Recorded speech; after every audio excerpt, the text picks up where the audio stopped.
જોઈ રહ્યા છો વીટીવી ન્યૂઝ ગુજરાતી અને હું છું આપની સાથે વિનીત. ત્રિનેત્રમાં આગળ વધીશું. રવિવારે દેશભરમાં યોજાનારી રીનીટ પરીક્ષા માટે અમદાવાદ સહિત આખું ગુજરાત લોખંડી સુરક્ષા સાથે સજ્જ થઈ ગયું છે, પરંતુ પ્રશાસનની આ મહા તૈયારીઓ પર ત્યારે સવાલો ઉભા થયા જ્યારે નાગપુરના એક વિદ્યાર્થીને વિદેશનું સેન્ટર આપી દેવામાં આવ્યું.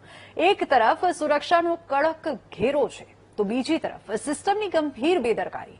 આવો જોઈએ અગ્નિ પરીક્ષા પૂર્વેનો અસલી ગ્રાઉન્ડ રિપોર્ટ.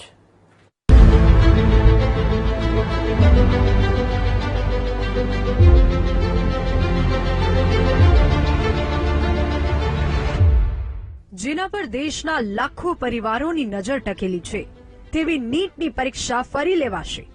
21મી જૂનના રોજ દેશભરમાં બહુચર્ચિત અને હાઈ પ્રોફાઇલ રીનીટ પરીક્ષાનું આયોજન થવા જઈ રહ્યું છે. આ કોઈ સામાન્ય પરીક્ષા નથી, પણ લાખો ભવિષ્યના ડોક્ટરોની અગ્નિ પરીક્ષા છે. પરીક્ષાને લઈને અમદાવાદ સહિત આખા ગુજરાતમાં તંત્ર ફૂલ એક્શન મોડમાં આવી ગયું છે અને તમામ તૈયારીઓને આખરી ઓપ આપીને પૂર્ણ કરી દેવામાં આવી છે. આમ તમામ વ્યવસ્થાનું આજે એક અવલોકન કરવામાં આવ્યું.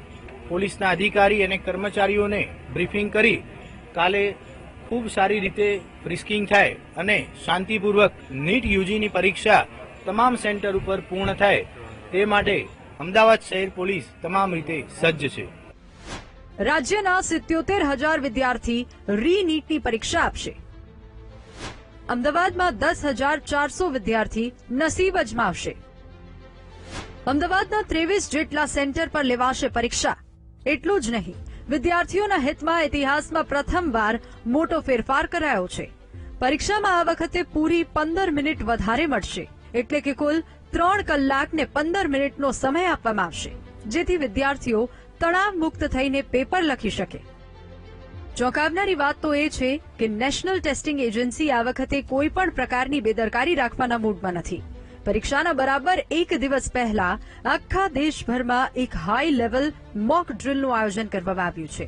પરીક્ષા સેન્ટરો પર પેપર કેવી રીતે પહોંચાડવા, કડક સુરક્ષા વચ્ચે સામગ્રી લાવવા અને લઈ જવાની આખી પ્રક્રિયાનું જીવંત રિહર્સલ કરવામાં આવ્યું છે, જેથી આવતીકાલે પેપર લીક કે ગડબડનો પડછાયો પણ પરીક્ષા પર ન પડી શકે. આટલી તૈયારી છતાં જો લોચા ના મારે તો સિસ્ટમ શેની? રીનીટ પરીક્ષા પહેલા એનટીએની ગંભીર બેદરકારી સામે આવી, જેણે વિદ્યાર્થીઓ અને વાલીઓના હોશ ઉડાવી દીધા. આને ટેકનિકલ ગ્લિચ કહો, ભૂલ કહો કે બેદરકારી, પણ એનટીએ મહારાષ્ટ્રના નાગપુરમાં રહેતા અબ્દુલ્લા નામના એક વિદ્યાર્થીને ભારતની બહાર सीधू જ यूएईના अबुधाबीમાં परीक्षा केंद्र फाड़ी દીધું. ऐसा है, पहले नीट की जो परीक्षा कैंसिल हुई उसके बाद में दोबारा 21 तारीख की नीट की परीक्षा का डिक्लेरेशन हुआ और 14 तारीख को एडमिट कार्ड इशू करने की तारीख दी गई. पेपर में भी हमने पढ़े और वेबसाइट पर भी थी, लेकिन एडमिट कार्ड डाउनलोड नहीं हो रहा था. कल 4 बजे वो डाउनलोड हुआ. डाउनलोड होने के बाद में हमने जब देखे उसको जो सेंटर मिला है वो अबुधाबी लिखा था, अबुधाबी के स्कूल में.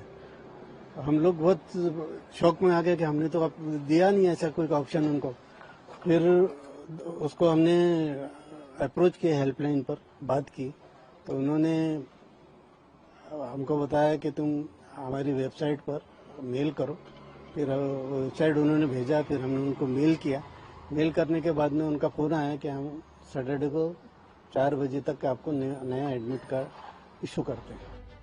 એક તરફ હજારો વિદ્યાર્થીઓ પોતાના ભવિષ્ય માટે રાત દિવસ એક કરીને પરીક્ષાની તૈયારી કરી રહ્યા છે, તો બીજી તરફ નાગપુરના વિદ્યાર્થીને સીધું અબુધાબી સેન્ટર આપી દેવાની બેદરકારી એ સાબિત કરે છે કે સત્તાવાળાઓ હજુ પણ પૂરી રીતે ગંભીર નથી. ભલે વિવાદ વધતા એનટીએ ભૂલ સુધારીને સેન્ટર પાછું નાગપુર કરી દીધું હોય, પણ છેલ્લી ઘડીએ વિદ્યાર્થીઓએ જે માનસિક તણાવ ભોગવવો પડ્યો છે તે ચિંતાજનક છે. હવે જોવાનું એ રહેશે કે આવતીકાલની આ મહાપરીક્ષા કોઈ પણ નવી ખામી કે લીકેજ વગર શાંતિપૂર્ણ રીતે પૂર્ણ થાય છે કે નહીં. Bureau report.